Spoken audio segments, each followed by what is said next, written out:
Pada hari itu, bernyanyilah Deborah dan Barak bin Abinoam. Demikian. Karena pahlawan-pahlawan di Israel siap berperang. Karena bangsa itu menawarkan dirinya dengan sukarela. Pujilah Tuhan. Dengarlah ya raja-raja. Pasanglah telingamu. Ya pemuka-pemuka. Kalau aku mau bernyanyi bagi Tuhan bermazmur, bagi Tuhan Allah Israel. Tuhan, ketika Engkau bergerak dari Seir, ketika Engkau melangkah maju dari daerah Edom, bergoncanglah bumi, tirislah juga langit, juga awan tiris airnya. Gunung-gunung yang di Sinai bergoyang di hadapan Tuhan, di hadapan Tuhan Allah Israel. Dalam zaman Samgar bin Anat, dalam zaman Yael, kafilah tidak ada lagi, dan orang-orang yang dalam perjalanan terpaksa menempuh jalan yang berbelit-belit. Penduduk pedusunan diam-diam saja di Israel. Ya, mereka diam-diam. Sampai engkau bangkit, Deborah. Bangkit sebagai ibu di Israel. Ketika orang memilih Allah baru, maka terjadilah perang di pintu gerbang. Sesungguhnya perisai ataupun tombak tidak terlihat di antara 40.000 orang di Israel. Hatiku tertuju kepada para panglima Israel, kepada mereka yang menawarkan dirinya dengan sukarela di antara bangsa itu. Pujilah Tuhan, kamu yang menunggang keledai betina putih, kamu yang duduk di atas permadani, kamu yang berjalan di jalan. Ceritakanlah hal itu. Di tempat-tempat penimbaan air, menurut suara orang-orang yang berdendang, di sanalah orang menyanyikan perbuatan Tuhan yang adil. Perbuatannya yang adil terhadap orang-orangnya di pedusunan di Israel. Pada waktu itu, turunlah umat Tuhan ke pintu gerbang. Bangunlah, bangunlah, Deborah, bangunlah, bangunlah. Nyanyikanlah suatu nyanyian. Bangkitlah Barak, dan giringlah tawananmu, hai anak Abinoam. Lalu turunlah para bangsawan yang terluput. Umat Tuhan turun baginya sebagai pahlawan. Dari suku Efraim, mereka datang ke lembah, mengikuti engkau, ya suku Benyamin. dengan laskar.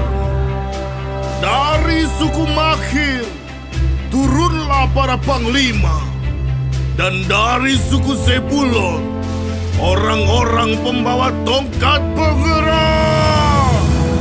Juga para pemimpin suku Isakar menyertai Deborah. Dan seperti Isakar, demikianlah Naftali menyertai Barak. Mereka menyusul dia dan menyerbu masuk lembah.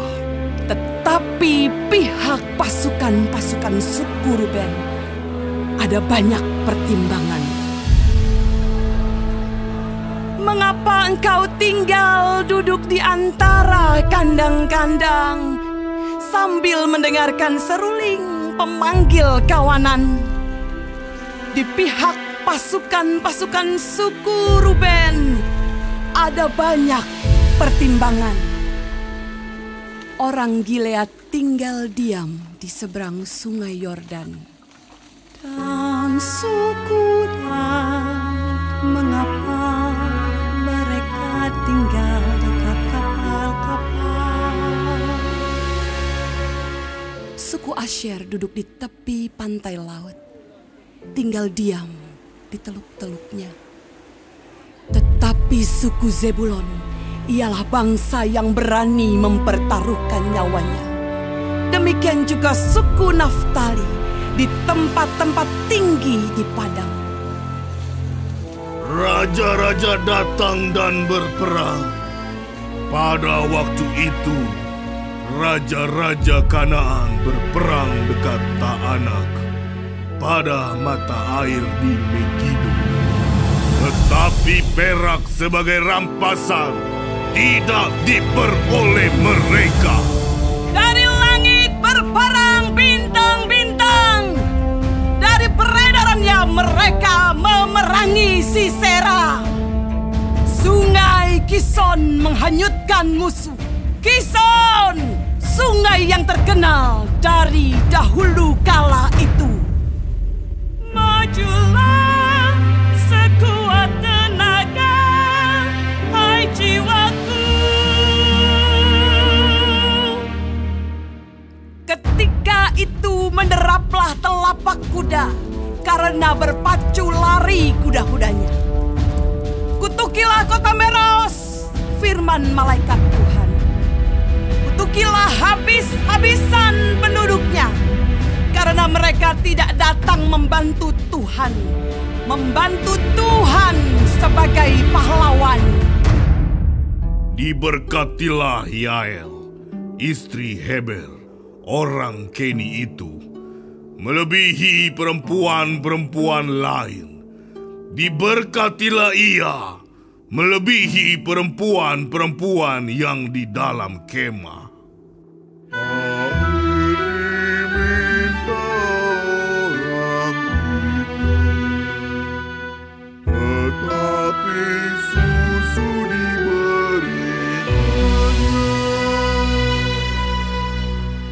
Dalam cawan yang indah disuguhkannya dadi.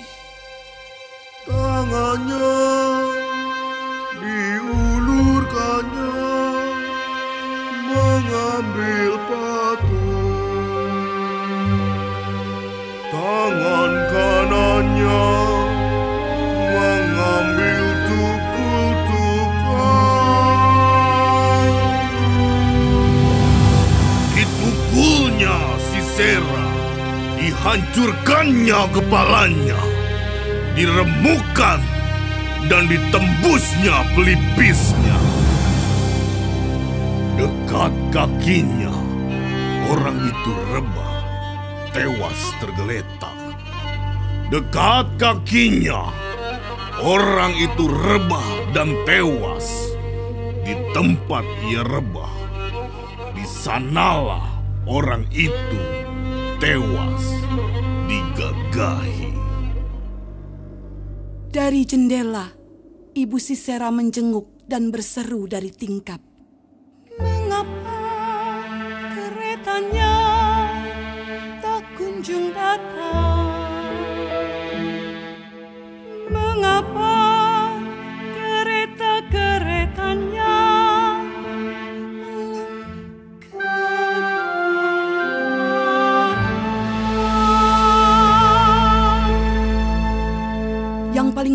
di antara dayang-dayangnya menjawabnya. Dan ia sendiri juga membalas perkataannya. Bukankah mereka mendapat jarahan dan membagi-baginya? Gadis seorang dua untuk setiap orang jarahan. Kain berwarna sehelai dua untuk Sisera. Jarahan kain sulaman aneka warna sehelai dua untuk leherku. Demikianlah akan binasa segala musuhmu ya Tuhan. Tetapi orang yang mengasihinya bagaikan matahari terbit dalam kemegahannya. Lalu amanlah negeri itu 40 tahun lamanya. Hakim-Hakim 6. Tetapi orang Israel melakukan apa yang jahat di mata Tuhan. Sebab itu Tuhan menyerahkan mereka ke dalam tangan orang Midian 7 tahun lamanya. Dan selama itu, orang Midian berkuasa atas orang Israel. Karena takutnya kepada orang Midian itu, maka orang Israel membuat tempat-tempat perlindungan di pegunungan, yakni gua-gua dan kubu-kubu.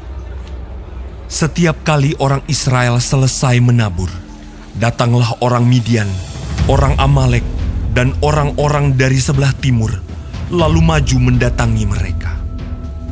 Berkemahlah orang-orang itu di daerah mereka, dan memusnahkan hasil tanah itu sampai ke dekat Gaza, dan tidak meninggalkan bahan makanan apapun di Israel, juga domba atau lembu atau keledai pun tidak. Sebab orang-orang itu datang maju dengan ternaknya dan kemahnya, dan datangnya itu berbanyak-banyak seperti belalang. Orang-orangnya dan unta-untanya tidak terhitung banyaknya, sekaliannya datang ke negeri itu untuk memusnahkannya. Sehingga orang Israel menjadi sangat melarat oleh perbuatan orang Midian itu. Lalu berserulah orang Israel kepada Tuhan. Ketika orang Israel berseru kepada Tuhan karena orang Midian itu, maka Tuhan mengutus seorang nabi kepada orang Israel yang berkata kepada mereka, "Beginilah firman Tuhan, Allah Israel. Akulah yang menuntun kamu keluar dari Mesir dan yang membawa kamu keluar dari rumah perbudakan. Aku melepaskan kamu dari tangan orang Mesir dan dari tangan semua orang yang menindas kamu. Bahkan aku menghalau mereka dari depanmu, dan negeri mereka kuberikan kepadamu. Dan aku telah berfirman kepadamu, akulah Tuhan Allahmu. Maka janganlah kamu menyembah Allah orang Amori, yang negerinya kamu diami ini. Tetapi kamu tidak mendengarkan firmanku itu." Kemudian datanglah malaikat Tuhan dan duduk di bawah pohon tarbantin di Ofra, kepunyaan Yoas, orang Abieser itu. Sedang Gideon anaknya mengirik gandum dalam tempat pemerasan anggur agar tersembunyi bagi orang Midian. Malaikat Tuhan menampakkan diri kepadanya dan berfirman kepadanya demikian, "Tuhan menyertai engkau, ya pahlawan yang gagah berani." Jawab Gideon kepadanya, Tuanku, jika Tuhan menyertai kami, mengapa semuanya ini menimpa kami? Di manakah segala perbuatan-perbuatannya yang ajaib yang diceritakan oleh nenek moyang kami kepada kami? Ketika mereka berkata, bukankah Tuhan telah menuntun kita keluar dari Mesir? Tetapi sekarang Tuhan membuang kami dan menyerahkan kami ke dalam cengkeraman orang Midian. Lalu berpalinglah Tuhan kepadanya dan berfirman, "Pergilah dengan kekuatanmu ini dan selamatkanlah orang Israel dari cengkraman orang Midian. Bukankah aku mengutus engkau?" Tetapi jawabnya kepadanya, Tuanku, dengan apakah akan kuselamatkan orang Israel? Ketahuilah, kaumku adalah yang paling kecil di antara suku Manasye, dan aku pun seorang yang paling muda di antara kaum keluargaku. Berfirmanlah Tuhan kepadanya, "Tetapi akulah yang menyertai engkau, Sebab itu, engkau akan memukul kalah orang Midian itu sampai habis. Maka jawabnya kepadanya, Jika sekiranya aku mendapat kasih karunia di matamu, maka berikanlah kepadaku tanda bahwa engkau sendirilah yang berfirman kepadaku. Janganlah kiranya pergi dari sini sampai aku datang kepadamu membawa persembahanku dan meletakkannya di hadapanmu. Firman-Nya, Aku akan tinggal sampai engkau kembali. masuklah Gideon ke dalam, lalu mengolah seekor anak kambing dan roti yang tidak beragi dari seefa tepung. Ditaruhnya daging itu ke dalam bakul dan kuahnya ke dalam periuk. Dibawanya itu kepadanya ke bawah pohon tarbantin, lalu disuguhkannya. Berfirmanlah malaikat Allah kepadanya, Ambillah daging dan roti yang tidak beragi itu. Letakkanlah ke atas batu ini dan curahkan kuahnya. maka diperbuatnya demikian. Dan malaikat Tuhan mengulurkan tongkat yang ada di tangannya. Dengan ujungnya disinggungnya daging dan roti itu.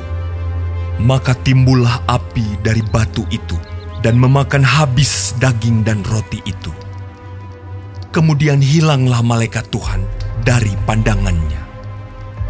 Maka tahulah Gideon bahwa itulah malaikat Tuhan. Lalu katanya, Celakalah aku, Tuhanku Allah, sebab memang telah kulihat malaikat Tuhan dengan berhadapan muka. Tetapi berfirmanlah Tuhan kepadanya, Selamatlah engkau, jangan takut, engkau tidak akan mati. Lalu Gideon mendirikan mezbah di sana bagi Tuhan dan menamainya Tuhan itu keselamatan. Mezbah itu masih ada sampai sekarang di Ofra, kota orang Abiezer. Pada malam itu juga Tuhan berfirman kepadanya, Ambillah seekor lembu jantan, kepunyaan ayahmu, yakni lembu jantan yang kedua, berumur 7 tahun. Runtuhkanlah mezbah Baal kepunyaan ayahmu, dan tebanglah tiang berhala yang di dekatnya. Kemudian dirikanlah mezbah bagi Tuhan Allahmu di atas kubu pertahanan ini dengan disusun baik. Lalu ambillah lembu jantan yang kedua dan persembahkanlah korban bakaran dengan kayu tiang berhala yang akan kau tebang itu. Kemudian Gideon membawa 10 orang hambanya, dan diperbuatnyalah seperti yang difirmankan Tuhan kepadanya. Tetapi karena ia takut kepada kaum keluarganya dan kepada orang-orang kota itu, untuk melakukan hal itu pada waktu siang, maka dilakukannya pada waktu malam. Ketika orang-orang kota itu bangun pagi-pagi, tampaklah telah dirobohkan mezbah Baal itu, telah ditebang tiang berhala yang di dekatnya, dan telah dikorbankan lembu jantan yang kedua di atas mezbah yang didirikan itu. Berkatalah mereka seorang kepada yang lain, Siapakah yang melakukan hal itu? Setelah diperiksa dan ditanya-tanya, maka kata orang, Gideon bin Yoas, dialah yang melakukan hal itu. Sesudah itu, berkatalah orang-orang kota itu kepada Yoas, Bawalah anakmu itu keluar. Dia harus mati karena ia telah merobohkan mezbah Baal dan karena ia telah menebang tiang berhala yang di dekatnya. Tetapi jawab Yoas kepada semua orang yang mengerumuninya itu, Kamu mau berjuang membela Baal atau kamu mau menolong dia? Siapa yang berjuang membela Baal akan dihukum mati sebelum pagi. Jika Baal itu Allah, biarlah ia berjuang membela dirinya sendiri setelah mezbahnya dirobohkan orang. Dan pada hari itu, diberikan oranglah nama Yerubbaal kepada Gideon, karena kata orang, Biarlah Baal berjuang dengan dia setelah dirobohkannya mezbahnya itu. seluruh orang Midian dan orang Amalek dan orang-orang dari sebelah timur telah berkumpul bersama-sama. Mereka telah menyeberang dan berkemah di lembah Yisrael. Pada waktu itu, Roh Tuhan menguasai Gideon. Ditiupnyalah sangkakala dan orang-orang Abiezer dikerahkan untuk mengikuti dia. Juga dikirimnya pesan kepada seluruh suku Manasye, dan orang-orang ini pun dikerahkan untuk mengikuti dia. Dikirimnya pula pesan kepada suku Asher, Sebulon, dan Naftali, dan orang-orang ini pun maju untuk menggabungkan diri dengan mereka. Kemudian berkatalah Gideon kepada Allah, "Jika engkau mau menyelamatkan orang Israel dengan perantaraanku, seperti yang kau firmankan itu, maka aku membentangkan guntingan bulu domba di tempat pengirikan. Apabila hanya di atas guntingan bulu itu ada embun, tetapi seluruh tanah di situ tinggal kering, maka tahulah aku bahwa engkau mau menyelamatkan orang Israel dengan perantaraanku, seperti yang kau firmankan." Dan demikianlah terjadi, sebab keesokan harinya, pagi-pagi ia bangun. Dipulasnya guntingan bulu itu, dan diperasnya air embun dari guntingan bulu itu, secawan penuh air. Lalu berkatalah Gideon kepada Allah, "Janganlah kiranya murka-Mu bangkit terhadap aku, apabila aku berkata lagi, sekali ini saja. Biarkanlah aku satu kali lagi saja mengambil percobaan dengan guntingan bulu itu. Sekiranya yang kering hanya guntingan bulu itu, dan di atas seluruh tanah itu ada embun." Dan demikianlah diperbuat Allah pada malam itu, sebab hanya guntingan bulu itu yang kering, dan di atas seluruh tanah itu ada embun. Hakim-Hakim 7. Adapun Yerubbaal, itulah Gideon, bangun pagi-pagi dengan segala rakyat yang bersama-sama dengan dia. Lalu mereka berkemah dekat mata air Harod. Perkemahan orang Midian itu ada di sebelah utaranya, dekat Bukit More, di lembah. Berfirmanlah Tuhan kepada Gideon, "Terlalu banyak rakyat yang bersama-sama dengan engkau itu, daripada yang kuhendaki untuk menyerahkan orang Midian ke dalam tangan mereka. Jangan-jangan orang Israel memegah-megahkan diri terhadap aku sambil berkata, 'Tanganku sendirilah yang menyelamatkan aku.' Maka sekarang, serukanlah kepada rakyat itu demikian. Siapa yang takut dan gentar, biarlah ia pulang, enyah dari pegunungan Gilead." Lalu pulanglah 20.000 orang dari rakyat itu, dan tinggallah 10.000 orang.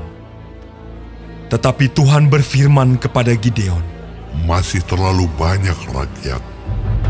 Suruhlah mereka turun minum air, maka aku akan menyaring mereka bagimu di sana. Siapa yang kufirmankan kepadamu, inilah orang yang akan pergi bersama-sama dengan engkau. Dialah yang akan pergi bersama-sama dengan engkau. Tetapi barang siapa yang kufirmankan kepadamu, inilah orang yang tidak akan pergi bersama-sama dengan engkau. Dialah yang tidak akan pergi." Lalu Gideon menyuruh rakyat itu turun minum air, dan berfirmanlah Tuhan kepadanya, "Barang siapa yang menghirup air dengan lidahnya seperti anjing menjilat, haruslah kau kumpulkan tersendiri. Demikian juga semua orang yang berlutut untuk minum." Jumlah orang yang menghirup dengan membawa tangannya ke mulutnya ada 300 orang. Tetapi yang lain dari rakyat itu, semuanya berlutut minum air. Lalu berfirmanlah Tuhan kepada Gideon, "Dengan ke-300 orang yang menghirup itu, akan kuselamatkan kamu. Aku akan menyerahkan orang Midian ke dalam tanganmu. Tetapi yang lain dari rakyat itu, semuanya boleh pergi, masing-masing ke tempat kediamannya." Dari rakyat itu, mereka mengambil bekal dan sangkakala. Demikianlah seluruh orang Israel disuruhnya pergi, masing-masing ke kemahnya. Tetapi ke-300 orang itu ditahannya. Adapun perkemahan orang Midian ada di bawahnya, di lembah. Pada malam itu, berfirmanlah Tuhan kepadanya, "Bangunlah, turunlah menyerbu perkemahan itu, sebab telah kuserahkan itu ke dalam tanganmu. Tetapi jika engkau takut untuk turun menyerbu, turunlah bersama dengan Pura bujangmu ke perkemahan itu. Maka kau dengarlah apa yang mereka katakan. Kemudian engkau akan mendapat keberanian untuk turun menyerbu perkemahan itu." Lalu turunlah ia bersama dengan Pura, bujangnya itu, sampai kepada penjagaan terdepan laskar di perkemahan itu. Adapun orang Midian dan orang Amalek dan semua orang dari sebelah timur itu bergelimpangan di lembah itu, seperti belalang banyaknya, dan unta mereka tidak terhitung, seperti pasir di tepi laut banyaknya. Ketika Gideon sampai ke situ, kebetulan ada seorang menceritakan mimpinya kepada temannya. Katanya, "Aku bermimpi, tampak sekeping roti jelai terguling masuk ke perkemahan orang Midian. Setelah sampai ke kemah ini, dilanggarnyalah kemah ini, sehingga roboh dan dibongkar bangkirkannya. Demikianlah kemah ini habis runtuh." Lalu temannya menjawab, "Ini tidak lain dari pedang Gideon bin Yoas, orang Israel itu. Allah telah menyerahkan orang Midian dan seluruh perkemahan ini ke dalam tangannya." Segera sesudah Gideon mendengar mimpi itu, diceritakan dengan maknanya, sujudlah ia menyembah. Kemudian pulanglah ia ke perkemahan orang Israel, lalu berkata, "Bangunlah, sebab Tuhan telah menyerahkan perkemahan orang Midian ke dalam tanganmu." Sesudah itu dibaginyalah ke-300 orang itu dalam 3 pasukan, dan ke tangan mereka semuanya diberikannya sangkakala dan buyung kosong dengan suluh di dalam buyung itu. Dan berkatalah ia kepada mereka, "Perhatikanlah aku dan lakukanlah seperti yang kulakukan. Maka apabila aku sampai ke ujung perkemahan itu, haruslah kamu lakukan seperti yang kulakukan. Apabila aku dan semua orang yang bersama dengan aku meniup sangkakala, maka haruslah kamu juga meniup sangkakala sekeliling seluruh perkemahan itu dan berseru, 'Demi Tuhan dan demi Gideon.'" Lalu Gideon dan ke-100 orang yang bersama-sama dengan dia sampai ke ujung perkemahan itu pada waktu permulaan giliran jaga tengah malam, ketika penjaga-penjaga baru saja ditempatkan. Lalu mereka meniup sangkakala sambil memecahkan buyung yang di tangan mereka. Demikianlah ketiga pasukan itu bersama-sama meniup sangkakala dan memecahkan buyung dengan memegang obor di tangan kirinya dan sangkakala di tangan kanannya untuk ditiup serta berseru, "Pedang demi Tuhan dan demi Gideon!" Sementara itu, tinggallah mereka berdiri, masing-masing di tempatnya, sekeliling perkemahan itu. Tetapi seluruh tentara musuh menjadi kacau balau, berteriak-teriak dan melarikan diri. Sedang ke-300 orang itu meniup sangkakala, maka di perkemahan itu Tuhan membuat pedang yang seorang diarahkan kepada yang lain. Lalu larilah tentara itu sampai ke Betsita, ke arah Serera, sampai ke pinggir Abel Mehola, dekat Tabat. Kemudian dikerahkanlah orang-orang Israel dari suku Naftali, dan dari suku Asher, dan dari segenap suku Manasye. Lalu mereka mengejar orang Midian itu. Gideon menyuruh juga orang ke seluruh pegunungan Efraim dengan pesan, "Turunlah menghadapi orang Midian, dan dudukilah segala batang air sampai ke Bet-bara, dan juga sungai Yordan." Maka semua orang Efraim dikerahkan, lalu mereka menduduki segala batang air sampai ke Bet-bara, juga sungai Yordan. Mereka berhasil menawan 2 raja Midian, yakni Oreb dan Seeb. Oreb dibunuh di gunung batu Oreb, dan Seeb dibunuh dalam tempat pemerasan anggur Seeb. Mereka mengejar orang Midian itu. Lalu mereka membawa kepala Oreb dan kepala Seeb kepada Gideon di seberang sungai Yordan. Hakim-Hakim 8. Lalu berkatalah orang-orang Efraim kepada Gideon, Apa macam perbuatanmu ini terhadap kami? Mengapa engkau tidak memanggil kami ketika engkau pergi berperang melawan orang Midian? Lalu mereka menyesali dia dengan sangat.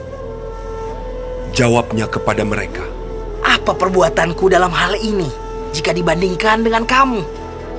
Bukankah pemetikan susulan oleh suku Efraim lebih baik hasilnya dari panen buah anggur kaum Abiezer? Allah telah menyerahkan kedua raja Midian itu, yakni Oreb dan Zeeb, ke dalam tanganmu. Apa yang telah dapat kucapai jika dibandingkan dengan kamu? Setelah ia berkata demikian, maka redalah marah mereka terhadap dia. Ketika Gideon sampai ke sungai Yordan, menyeberanglah ia dan ke-300 orang yang bersama-sama dengan dia, meskipun masih lelah, namun mengejar juga. Dan berkatalah ia kepada orang-orang Sukot, Tolong, berikan beberapa roti untuk rakyat yang mengikuti aku ini. Sebab mereka telah lelah, dan aku sedang mengejar Zebah dan Salmuna, raja-raja Midian. Tetapi jawab para pemuka di Sukot itu, Sudahkah Zebah dan Salmuna itu ada dalam tanganmu, sehingga kami harus memberikan roti kepada tentaramu? Lalu kata Gideon, Kalau begitu, apabila Tuhan menyerahkan Zebah dan Salmuna ke dalam tanganku, aku akan menggaruk tubuhmu dengan duri padang gurun dan onak. Maka berjalanlah ia dari sana ke Penuel, dan berkata demikian juga kepada orang-orang Penuel.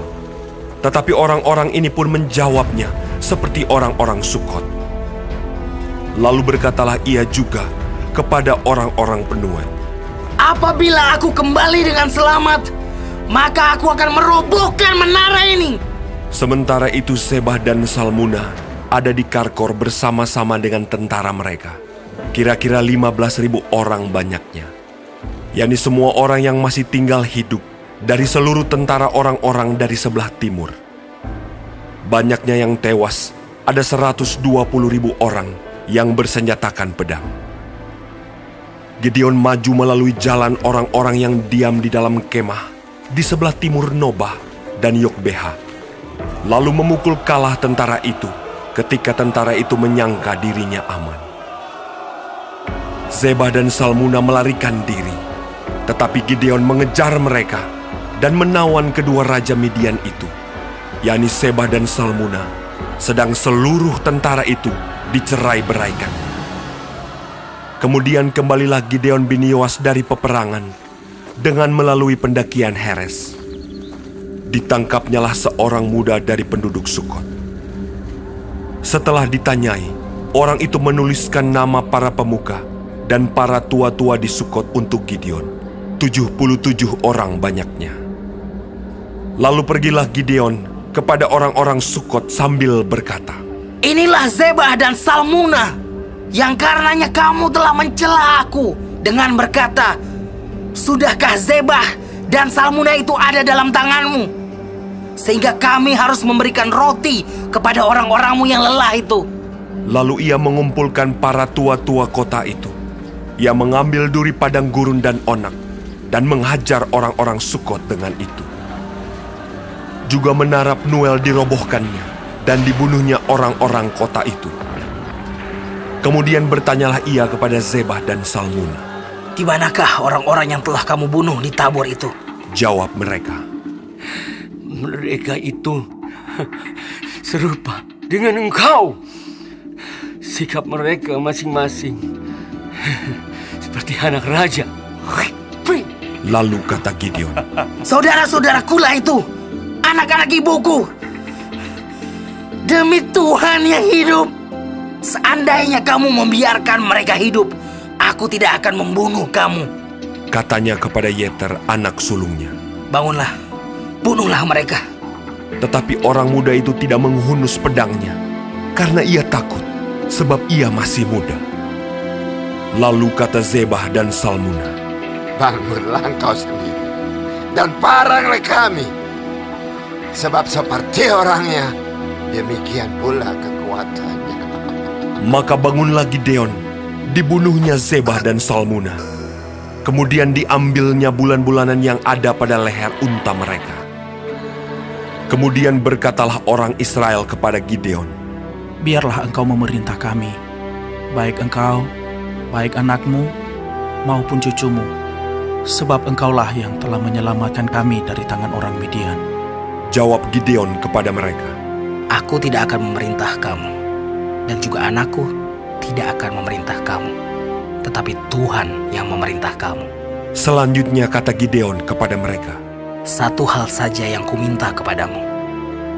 Baiklah kamu masing-masing memberikan anting-anting dari jarahannya. Karena musuh itu beranting-anting emas, sebab mereka orang Ismail. Jawab mereka, kami mau memberikannya dengan suka hati. Dan setelah dihamparkan sehelai kain, maka masing-masing melemparkan anting-anting dari jarahannya ke atas kain itu. Adapun berat anting-anting emas yang dimintanya itu, ada 1.700 sikal emas, belum terhitung bulan-bulanan, perhiasan telinga dan pakaian kain ungu muda yang dipakai oleh raja-raja Midian. Dan belum terhitung kalung rantai yang ada pada leher unta mereka. Kemudian Gideon membuat efod dari semuanya itu dan menempatkannya di kotanya, di Ofra. Di sanalah orang Israel berlaku serong dengan menyembah efod itu. Inilah yang menjadi jerat bagi Gideon dan seisi rumahnya. Demikianlah orang Midian tunduk kepada orang Israel dan tidak dapat menegakkan kepalanya lagi. Maka amanlah negeri itu 40 tahun lamanya pada zaman Gideon. Lalu Yerubbaal bin Yoas pergilah dan diam di rumahnya sendiri. Gideon mempunyai 70 anak laki-laki, semuanya anak kandungnya, sebab ia beristri banyak. Juga gundiknya yang tinggal di Sikem melahirkan seorang anak laki-laki baginya. Lalu ia memberikan nama Abimelek kepada anak itu. Gideon bin Yoas mati pada waktu rambutnya telah putih, lalu dikuburkan dalam kubur Yoas ayahnya di Ofra, kota orang Abiezer.